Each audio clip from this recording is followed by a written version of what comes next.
Jumpa lagi adik-adik SMA kelas 10. Kali ini kita akan belajar trigonometri.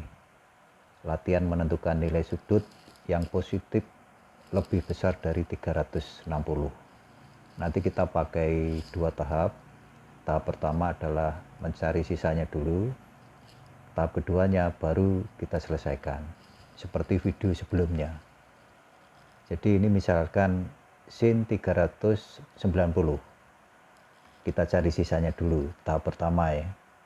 390 kalau kita bagi 360, maka adalah 1,08.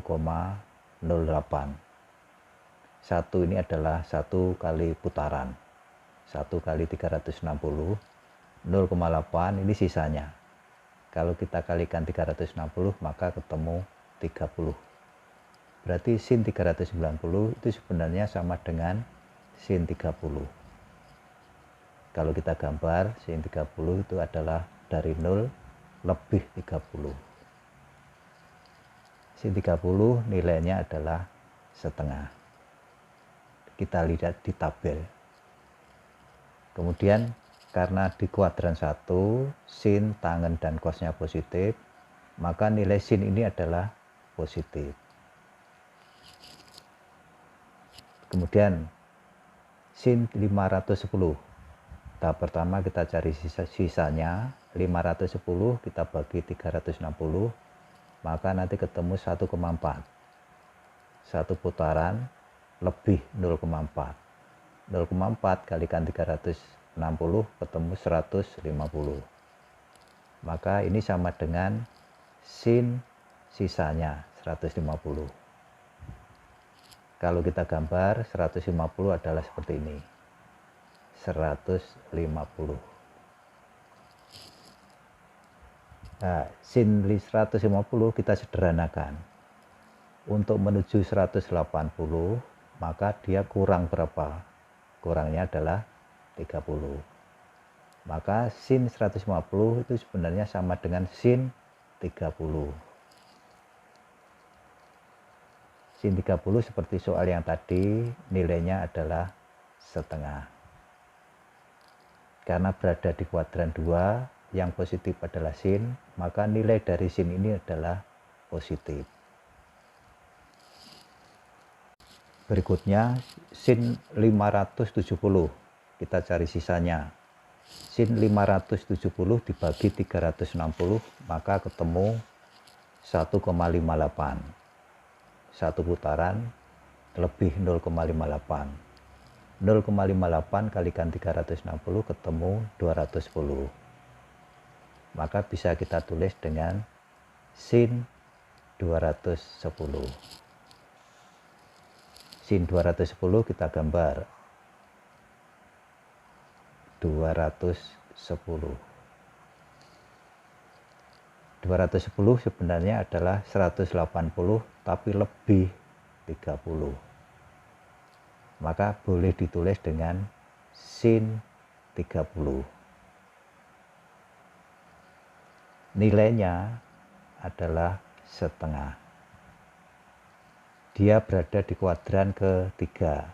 Nilai yang positif hanya tangen, sehingga nilai sin ini adalah negatif. Berikutnya, sin 690. Kita cari sisanya, 690 dibagi 360 ketemu 1,9. Sisanya adalah 0,9. 0,9 dikalikan 360 ketemu 330. Berarti bisa ditulis sin 330. Kita gambar 330.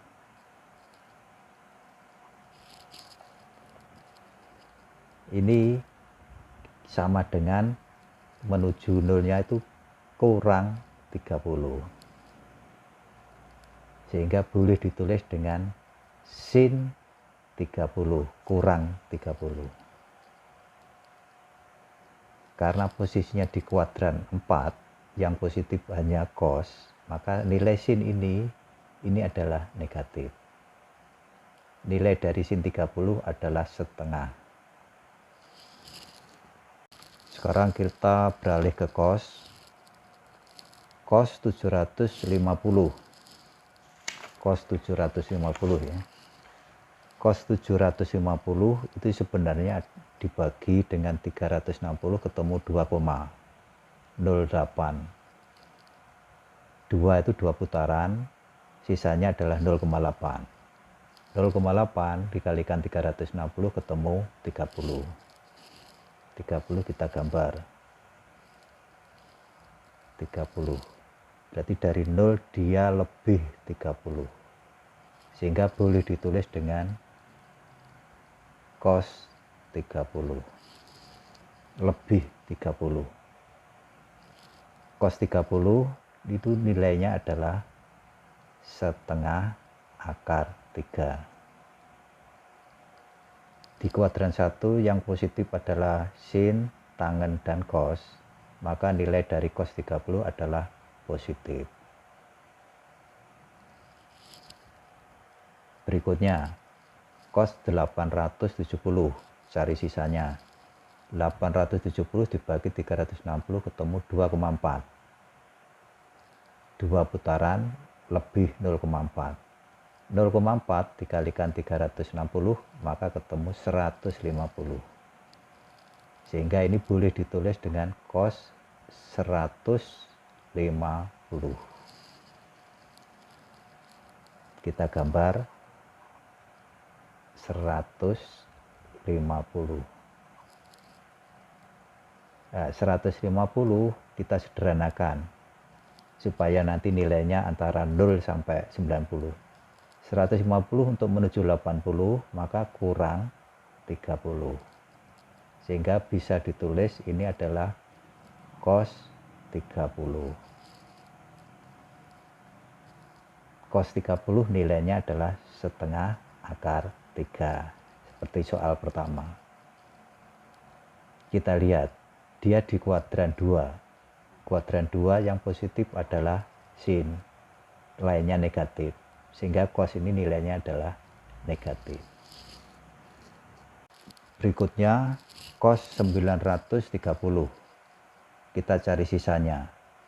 930 dibagi 360 ketemu 2,58. 2 putaran lebih 0,58. 0,58 dikalikan 360 ketemu 210. Berarti ini boleh ditulis dengan cos 210. Kita gambar 210. Kita selesaikan supaya nilainya 0 sampai 90. 210 itu sebenarnya adalah 180 lebih 30. Berarti sebenarnya ini nilainya adalah cos 30. 180 lebih 30. Cos 30 nilainya adalah setengah akar 3. Dia di kuadran ketiga, nilai yang positif hanya tangen, berarti cos itu nanti nilainya adalah negatif. Soal berikutnya, cos 1050. Kita cari sisanya. 1050 dibagi 360 ketemu 2,9. Sisanya adalah 0,9. 0,9 dikalikan dengan 360 ketemu 330. Berarti ini adalah sama dengan cos 330. Kita gambar 330. Kita buat angkanya supaya kurang dari 90. Ini adalah 330 untuk menuju 360, maka dia kurang 30. Maka boleh ditulis dengan cos 30 kurang 30. Terus nilai dari cos 30 adalah setengah akar 3. Dia berada di kuadran 4. Yang positif adalah cos, sehingga nilai cos dari 330 ini adalah positif. Untuk tangen caranya sama saja. Untuk itu silahkan dilanjut untuk latihan.